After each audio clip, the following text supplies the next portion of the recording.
Good afternoon, and welcome to the Forward Miami show. My name is Damian Pardo. I'm your host, and for those of you who don't know what Forward Miami is, it's actually a local nonprofit, 501c3. It works at getting many diverse parts of Miami-Dade County together and to work together, understand their experiences and their stories. Today is Friday, November 20th, and today is National Transgender Day of Remembrance and Resilience, and it's part of Transgender Awareness Week. It's a very special week and a very special day, and with me, my guest is Jessica Lamb. Jessica, welcome.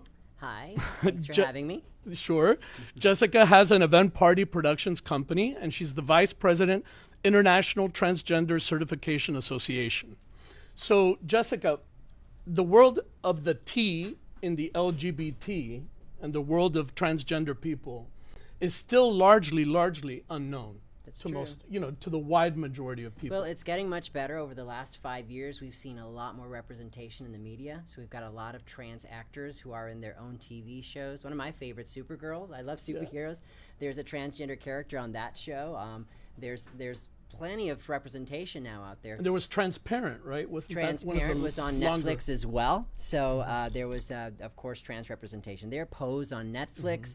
I mean, you can tune into TV and find it, a trans character somewhere, someplace. Grey's Anatomy, 9/11, all these TV shows. So that being said, it's in the consciousness. People are aware. They know this term now, transgender. When I was growing up in the 80s and 90s, no, that didn't pretty much exist. The most we had was a drag queen like Boy George or somebody along that Yeah, lines. well, that's actually one of the things I wanted to talk to you a little bit about. I think that while you're right, it is much more in the consciousness today. There's still a big fear, I think, of people just asking what are regular questions, I think, that pop into most people's minds. And I think that's one of the reasons we wanted to do this show today, to raise awareness and have people feel comfortable about asking questions that they might feel are actually a little bit silly or stupid or inappropriate. There's no such thing. My experience is most transgender people are extremely open. For that matter, most gay, bisexual, all the spectrum are very comfortable with questions, because that's how we grow and we learn and we become accepted. Because as people become educated, things get a lot easier. Yeah, it's true. Jessica. And once a trans person gets to know you and they feel a safe space with you, it's like their lives will be an open book. Yeah. So ask a trans man to take their shirt off post-op when they've had their chest reconstruction surgery, and they'll be the first ones to pull them up and say, check it out. So. Yeah. TMI, right? No, nah, not at all. Listen, one of the things I wanted you to share with us was, your upbringing in this county as a child, your whole experience. Just, you came up along the ways when it was really rough to be any of those letters. Yeah, in the acronym. So well, we didn't have that acronym back then. Right. So as far as the trans community was concerned, you were either a transsexual or a transvestite. And if you were a transvestite, you were usually a drag queen. Can you explain the difference? So a transsexual is a term that came out in the early 20th century. Magnus Hirschfeld, back in 1914, I want to say. We call a transsexual person someone who is in transition to live in the opposite gender than that they were born as. So they're changing their sex. Correct, and many times they do that through through medical means. So through hormones, through surgeries, and that sort of thing. Now, we first coined the term transvestite in the 19th century, towards the end of the 19th century. So transvestite, transsexual, these are all fairly modern terms from the last century. Transvestite, people think of like Rocky Horror. Sure, of course, exactly. Like, But that was the term, and a transvestite essentially is someone who cross-dresses, who wears clothes of the opposite. So that umbrella has grown and has changed. So in the turn of the 20th, 21st century, the term transgender became an umbrella term that we would use to sort of describe this entire community of gender nonconforming individuals. Today, we use more a gender expansive umbrella, because under this gender expansive umbrella, you've got, besides the transgender, or what we call the gender nonconforming umbrella, you have, of course, cisgender, which is cisgender means that this matches down there. Let's back it up half a so second. I can go into this with Let's you. back it up half a second, because we're doing the 4.0. Yes. Let's bring it down to 1.0. When you say gender nonconforming, what is, it sounds so clinical. Right. So, and it is sort of a clinical term. kids these days might use GNC, not like the vitamin, but GNC for gender nonconforming. GNC means somebody who does not conform to the gender that they were born as, or the gender that they might have identified for many years as. So how does that happen? How would someone see that? There's different levels. So of course, some may go through that phase, and most children at an early age will experiment and may decide to dress up in clothes that are not appropriate for their gender, or play with toys that are not appropriate with their gender. Of course, you've heard of tomboys. That's really popular. Yeah. And not all tomboys grow up to be lesbians, and not all tomboys grow up to be trans or gender nonconforming or transsexual or any of those trans terms. By the way, I would imagine that parents freak out when their kids start doing some of this. It's true, and by that freaking out, a lot of times you create a lot of trauma and a lot of, I'll tell you, this is typical Cuban right here. So I was having, Noche Buena with my family. My cousin was there with her son. This happened many years ago, actually. And he was there at my brother's house. My brother has my niece, a little girl who basically only has girl toys to play with. So my cousin's son was playing with my niece's toys, and he's playing there, and my cousin caught him playing with like a Barbie or something, and she goes, "Niño, ¿qué hace con él?" And she like has him drop it on the floor and saying, "Eso no es para niños, eso es para niña. That's not for boys, that's for girls." And he's like bawling out, crying, and and I'm like, "Prima, he didn't have a problem. There was nothing else for him to play with. He just grabbed the closest thing to him. If he didn't, he didn't have a problem with it. But if he didn't, now he does." So it's like, But these are kind of the traumas, and and especially in I come from a Cuban culture, so especially in the Latin community culture, there's a lot of very stereotypes on what a man should be and what a woman should be. And even when you look at somebody who's a transvesti or transsexuals, they look at them as somebody as super duper uber gay, they're so gay that they want to present as the other gender, but it has nothing to do with who you're attracted to. Sexual orientation is me attracted to who, right? Gender identity has to do with how I identify as. So what you have between your legs doesn't always define who you're going to be attracted to, clearly.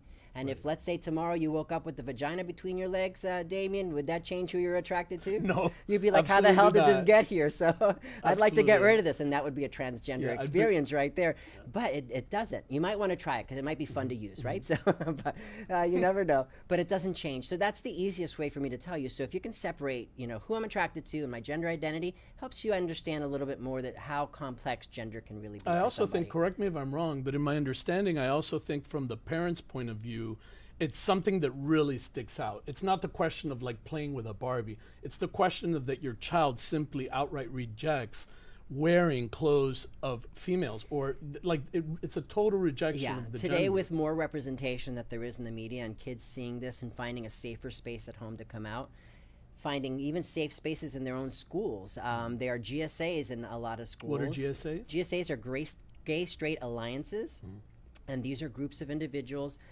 in their school, these students and even faculty and staff, who are there to support these kids who identify as either gay or transgender or lesbian, and there's allies that are there to support them as well. So what do you say to people that are incredibly threatened by this fluidity, or call it communist? I don't see a communist at all, but what do you say to somebody about someone who's... Because in their mind it's equalizing genders, equalizing, I think there's a real fear. Here's the bottom line, is that everybody is different. There's no one person in the world that's exactly alike. You take a pair of twins who are identical, and you look at them and you can't tell them apart. Are they the same person? No, clearly not. And if I took you and cloned you and made you another Damian, is that you? Is that the other Damian? Or is that another person now that looks like you? So that goes to show you the uniqueness of each individual person in this world, the uniqueness of you. There'll never be in the history of all the world and all of space-time continuums that'll be a person like you. So when you're looking at a trans person, that's just their life experience. So their body parts don't match what they think, or they don't feel comfortable in certain clothes that other people wear. Maybe they want to be a little different. It's fine. And what's really normal in this world, the true definition of normal, is that everybody's different and everybody has their own experience. Life is such a unique journey, and we all have a unique journey. You might look at a trans person and say, oh, but they're all the same. They all think they're born in the wrong body. But it's not true. We may have some common threads and common things that we may feel about things, but our stories are very unique. And like I mentioned to you earlier, you ask a trans person when they feel they have a safe space with you, they'll share their story with you most of the time. So Well, also because it's been such a hard road, that finally when they get to a place where they can achieve some of these things, like a surgical issue or a surgical achievement, yeah, they want to show it. I think, obviously I'm not trans, but my friends, when they've talked to me about it, they certainly have felt like everything's against them. yeah. Well, we were on a road almost maybe 8 years ago that was getting better for the trans community. We had administration on the highest places of our government that was looking out for that trans individuals and allow certain laws and things to pass to protect the rights of these individuals, such as going into the restroom in that you feel you identify your gender as simple as walking into a boys or girls room, and I'll tell you, a lot of trans people became comfortable. Caitlyn Jenner is huge. And why Caitlyn Jenner is huge, not necessarily because of her political views or because she was this or that or the other, or she was on the... She came out during a time where, and I call this a marriage of generations, because Caitlyn Jenner was Bruce Jenner to those of us who are our age here, a little older. The Wheaties box. A little, the Wheaties box, the Adonis of a man. Every woman Yeah. wanted him, every man wanted to be him. And so he was just that picture perfect Not man. my type. Not your type. That's okay. He can't be everybody's type. Right. So, but he certainly was that for our generation. For the newer generation of kids, he was like that kooky dad on the Kardashians, Yeah. And so that's when Bruce Jenner came out as Caitlyn, that just created conversation. Conversation, I think, is good. Whether negative or positive, we're talking about it, and we're trying to learn about it. And so there was this new generation. It was like, Mom, Dad, who cares? Right. There's a kooky dad. Who cares? And the parents are trying to understand, and they just create a conversation. Caitlyn Jenner, I will say, is as important for this generation as Christine Jorgensen. If you don't know who that is, look her up. Christine Jorgensen. Or maybe back in Magic the 1950s. Johnson for HIV. Magic Johnson for HIV. These are just pop culture icons who create conversation. And I can tell you that when Caitlyn came out, dozens of people came out to me saying, if Caitlyn has the courage to come out, I should too. And really, since then, we've been seeing Chaz Bono came out Right. also before then. And we had some other, people come out and create some conversation. This is why we have more representation today and more people. So it started there. I call the world AC and BC, after Caitlyn and before Caitlyn. So, and I came before Caitlyn, and that was in the 1980s and 90s when it was really not okay, especially here in South Florida, because, we had Anita Bryant, who basically was attacking anything that was different from a heteronormative community. Well, one of the things I wanted to touch on was the whole, you brought up the bathroom, and there's been so much discussion about the bathroom and the issues with the bathroom, and men apparently going into the women's bathroom to violate women, and which this has never been a real problem of any kind. No. But I'm wondering if you can shed some light on why that's such an important issue for transgender It's people. silly that we still talk about this very same issue. Essentially, and you can ask any trans person, I go into the bathroom, do my business, wash my hands, and get out as soon as I can. And we still, talk about it. And the idea of a man walking into a woman's bathroom dressed in women's clothes who's going to violate your daughters is ludicrous. And if you really want to put the rules in place, the reverse applies too for trans men who go into the into the men's restroom, I'm sorry, who will now end up going to the women's restroom if they're going to follow the letter of the law. And then you've got the same picture of a man walking into, but this time it's not a man dressed in girls' clothes. It's a man walking into that women's dress. Not that, a trans man is going to be, dangerous to your kid. Now, there's always the exception. And I'm not going to say that's everybody, but it's such a small minority. And basically, a deviant is going to be a deviant no matter what gender they are. I think a lot of people also in society at large don't realize that trans people oftentimes will not go to the restroom for hours and hours if it's any public place. I mean, this is an issue for trans people. The fact that they don't feel safe and they can't use a restroom like everyone else, even though they pay taxes and they do everything else. It's a real issue. Yeah, and I usually don't think of it as an issue. I didn't come out to you. I'm transgender, by the way. So I was born with male designation at birth. And a few years ago, there was we were with the commission talking about this bathroom bill here in Miami-Dade County.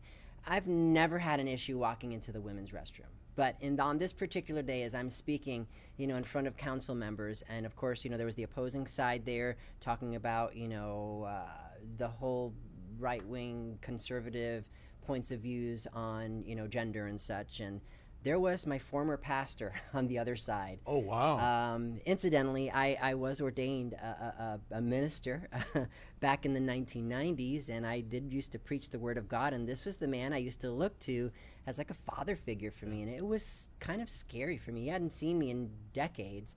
But the last time he saw you, you were a man? Yes.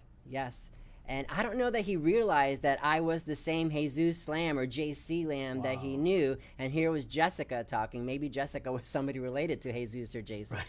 But I just remember, I've never been afraid to go into the bathroom before. I go into the girls' restroom, so don't be afraid. I just go in there to do my business. And on this particular day, I was fearful of going in there. So fearful, in fact, that a news crew saw that with me and walked up to me and says, let's follow you into the restroom to see what that experience is like for you. And so I had a news crew walk into the girls' bathroom with me, go into the stall, close the door, come out, wash my hands. Like, that's it. Why was it fearful? It was fearful knowing who was there that day and what they represented and what they felt about me. Wow. So I personalized it in a sense because they were making it personal, making me feel like as if I was a deviant, and I'm not. Right. So, and this pastor should know better, He knows me. He knows my kids. He knows my family. Yet, he was there speaking against this, and it was to me very, very hard for me in that situation. Oh, I can only imagine. Have you ever reached out to him again? I have not, but I have friends who still probably go to that church, and we talk. And to me, a true Christian friend is someone who loves you for who you are. I had one person. I do a lot of panels. I speak at schools. I was at St. Thomas University once, sharing my life story, educating them on the transgender umbrella and this, that, and the other. And after my presentation, I had a young pastora, a young pastor, approach me, and she said to me, well, Jessica, you have such a lovely story, and you seem to be like a lovely person, very kind and generous of the information you are sharing with us. But you do know that you're going to hell for being who you are. Wow. So, she said it just like that. Just like that. Oh, by the way, just you're like going to that. hell. By the way, you're going to hell. So you might reconsider, what this feeling that you have. And I sat there. Now, some of us might be like, God loves me for who I am, and, defend, the right that I have to be a Christian individual and still be transgender. But at that point, I realized, this is what she feels and what she believes. Now, coming from what I used to be a youth pastor, coming from that position, I realized how difficult it might have been for her to approach me to say something like that. Right. My response to her was, thank you. I really appreciate you sharing that information with me. Very likely, yes, I might be going to hell for being who I am. And then I continued to say, but that's not the problem between you and I. That's my problem with God. Let me deal with God about that. And so if you want to live Christian values, let's just sit here and agree, maybe to disagree if you want, but we don't have to be at odds with each other to get along. And so realizing... Beautifully said, Jessica. Thank you very much. Really because, the only thing you can control in this world is you. You can only control you, how you're going to react to somebody. You cannot change somebody's mind. Right. That's the bottom line. There was a day and time, and there's a day and time today that people say gay people shouldn't get married.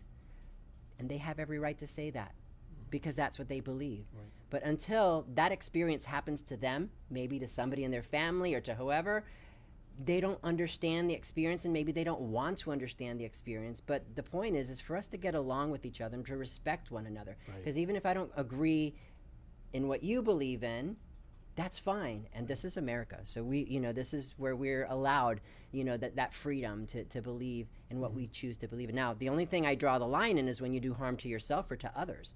That's where I'm drawing the line. But Sure. but it's just really important to realize that like I said earlier, we're unique, we're different, we're entitled to our beliefs, and I've got no control over how anybody's going to treat me or be with me. But I can control the kind of example I want to set and the kind of person I want to be in this world. Let me ask you something. I mean, clearly there was a point in your life where you knew that you identified as a different gender, and then you came to terms with that.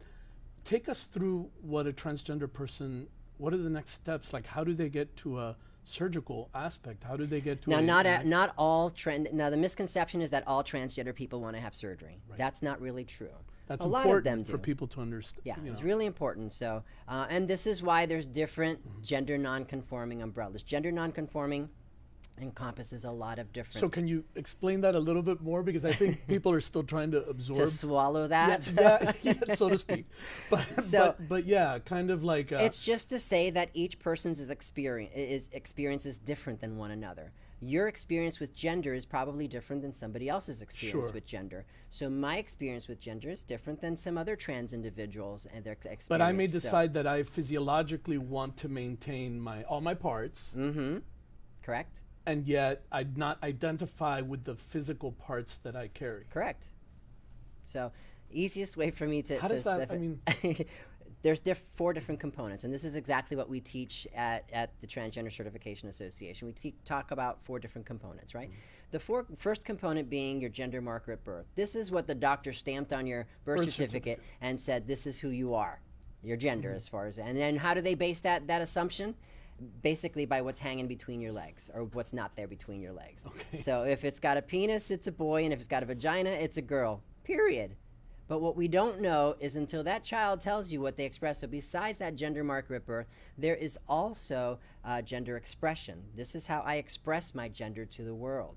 And this could be today, if we went 100, 200 years ago, men were wearing ruffly shirts, high-heeled shoes, powdered wigs, and women were wearing dark and gray and blue clothing. Very true. And so, but somewhere along the lines, that fashion, if someone were dressed in a powdered wig today, we'd say that's a drag queen. But that wasn't a drag queen 200 years ago. You understand? So the way we perceive these things, they change generationally. They change, through fashion, through what we perceive as good. So there's different variants. So there's that gender expression, what I'm expressing to the world according to social cues on what is feminine and what's masculine. And so you've got gender expression. Then there's one that goes a little deeper than that, and that's my gender identity. This is where I feel, okay, what I see between my legs doesn't really match what's going on. In my heart and in my brain. I really feel that there's something different here. That I don't feel like I should have been born a girl, I should have been born a boy, or whatever. There's that deeper feeling of gender identity. Everybody goes through this, the who am I question. Who am I is a very unique question to each individual. Everybody on the planet asks this question. If you were born on a deserted island by wolves, at some point you're going to ask yourself, am I a wolf? Well, but I'm not hairy like a wolf and I don't bark like a wolf. So maybe I'm not a wolf, so what am I? Yeah. And so this is the idea of gender. I'm a wolf, right? So, we try to fit in, and then the other wolves are saying, you're not like us, But that's gender, that's identity. This is, throw away gender, just talk about identity. This is who I am, right? So there's that gender identity. Who I am is I'm a boy, I'm a girl, I'm a man, I'm a woman. And then there's who am I attracted to? Sexual identity. Those are 4 different unique components, and they can be different from one another. Gender non-conforming means that my gender expression or my gender identity is different than what society might define as normal for that particular gender at the time. Right. So that's the beards with the dresses and the you might see somebody with a beard and a dress. Somebody might say that this is a genderqueer person. That person may identify as genderqueer. For that person, it's not about gender identity. It's about gender expression. Right. So it's about expressing their femininity in this way and their masculinity too, because they're proud of of that and part. And you just used the words cisgendered a couple minutes ago. That's right. So who's cisgendered? I'm not. So cisgendered means that what I feel about my gender is congruent. Right. So you can be a drag. RuPaul, for example, is a cisgendered gay man who dresses in drag. Exactly. 4 components. Gender marker for RuPaul was what? Male. Okay. Gender expression, feminine and female. Gender identity, male, but likes to be fabulous. And and then, of course, sexual orientation, he's attracted to men. He's a gay man. So, so does RuPaul want to have surgeries? No, but RuPaul loves to dress up as a woman whenever he can. I mean, I would too if I made that kind of money he does. So. Oh, for sure. Oh my God, definitely. So yeah. So as you grew up, were there specific challenges I mean, did you actually ever see the kind of violence that we know exists very much so with transgender I community? tried to shelter myself from that. Of course, I like I mentioned earlier, I grew up during the time of Anita Bryant, and there was a lot of. I mean, you grew up. You and I are about the same age, just a couple years apart. We went to school together, Yes. Damian. You knew Jesus Lamb. I So, absolutely you did. know, exactly. And little did you know, Jesus Lamb felt like a little Jessica inside. No, you know, you're right. You're so absolutely everybody used to right. think, oh, you know. He's just weird, you know. He dresses up in those weird No, clothes. I like and, Jesus Lamb, You know, so- he was cool. Well, Very he's still cool. here. I'm right Yeah. here. So Oh, I know, exactly. I know. Isn't that's absolutely you know, a good it's point. good. You know, I've come to a point in my life where I've sort of married who I was and who I am today because I'm grateful for who I was. Because if it wasn't for who I was, I wouldn't be who I am today. So it took Jesus the courage to say, "Well, this is who I am," to become Jessica here today. So it's very. But Jesus, important. like you said, Anita Bryant grew up during very everything phobic. Yes, LGBT. and it was scary. So imagine for me. Yeah, I in the can. boys' locker room I can. in middle school. In a It boys' was school. traumatic. So I was either the first one in or the last one out. And then, of course, when I would secretly like shave my legs and fix my eyebrows and all those sort of things, that I would do it in secret and where people couldn't see it. I had that flock of seagulls haircut that covered. I don't know if you remember when covered my do. face like that, you know. And little did you know that if I were to pick up the hair, you'd see perfectly arched eyebrows over there. But I would hide them with the flock of seagulls haircut, you know. And I would wear that in gym, since we were required to wear shorts. I wore big shorts that came down to my knees, and I would wear big socks that came up to my knees. So the only thing you saw were my knees, essentially. I looked like a big nerd, but I was hiding the fact that I'd shave my legs. And so, you know, and if somebody were to discover that I shaved my legs, oh, I'm Chinese and we don't get a lot of hair. So, you know, or I'd say I'm on the swim team. So, but it was scary, and I would make up excuses, but I always knew that it ran deeper than what it is. Flash forward now to 2020, kids today that were my age than when I was struggling back then don't struggle as they still struggle. But it's a different world for them, being that there's more representation out there. I could easily be Jessica Lamb and forget I was Jesus Lamb and live like a woman and not disclose at all that I'm transgender. It's not the first thing that comes out of my mouth. It's not something that I have conversations about. If you ask me about it, I'm glad to educate you. I'm glad to tell you about my life story, and you know, I'm happy to tell you about that experience. But kids today have role models now that they can look up to. Caitlyn Jenner, for one example, and You know, so- they do, and I just wanted to. Jazz Jennings, who was Yeah. a young girl who got, you know, who was raised. I'll tell you, I met Jazz Jennings' mom back in 2005. Jazz was just coming out. If you're not familiar with Jazz, she is from the Lifetime show Just Jazz, and Mom came to me after one of the presentations and said, you know, Jessica, I was always afraid for my daughter, her biological son, but who expressed that she was a girl from like 2-3 years old. And Mom said, okay, you know, because 50% of these kids, 1 out of every 2 trans kids, will try to take their lives if they don't get accepted. And she knew Right. this. And so Right. she did that. But she told me that day, you know, you gave me hope for my child, because she didn't know that to have a trans person like me. So role models in this community is important for the what I trans wanted community. to add to that was, you know, we think things have changed, and they have some, but you know, today is National Transgender Day of Remembrance and Resilience. This is the Transgender Veterans Day, if you will. Yeah, So, but it's because people have been murdered That's and right. killed and brutalized, and you know, sometimes I really am aware that a big chunk of society and a big chunk of the world is still way on the other side of that fence, and ready to judge and ready to take action against and ready to take rights away. So I think today is a very somber day for the LGBT, but sure really is. for the T of the LGBT and all of us community, because every day we hear of people that are murdered and killed. I mean, just now there was, you know, an incident where a transgender woman was killed by her husband. I mean, it was a Yes. crime of passion, but nonetheless, it was domestic violence, and it was the kind of thing that all too often happens to transgender people. Well, consider that 1% of our population identifies as somewhere under the gender nonconforming umbrella. So 1%, higher than that, because there's more out there that are afraid to come out and say, hey, I'm transgender and I want to be counted. So it's at least 1% of our population that's that. So consider that. Now, when you look at around the world, a lot of different countries, in some countries they look at transgender and celebrate them as a third gender. Yeah. Even here in the United Spiritual States, leaders, you know, shamans. correct. Here, the Native American culture looks at, you know, the two-spirited individual as somebody celebrated. Yes. You know, and so it was Western society and religion and that sort of conservatism, if you will, that brought about this chastising of the trans community. And yeah, and so we have, it's not that, you know, murders just started happening. Yeah. You know, they've been happening a long time, but we only started recognizing them really in the 1990s is when we started to see this more and more, because we had newscasters who were like, oh, this is great news, let's go ahead and put this on the news. You know, Brandon Tina, you know, who got, you know, killed for being, you know, trans man. Lots of Calpurnia Adams, her boyfriend, who was a military man, got killed for being with a trans person. There's lots of cases out there, and so we picked November 20th as a day of remembrance to remember these trans women and men, these individuals who fall under this gender nonconforming umbrella, and remember their lives.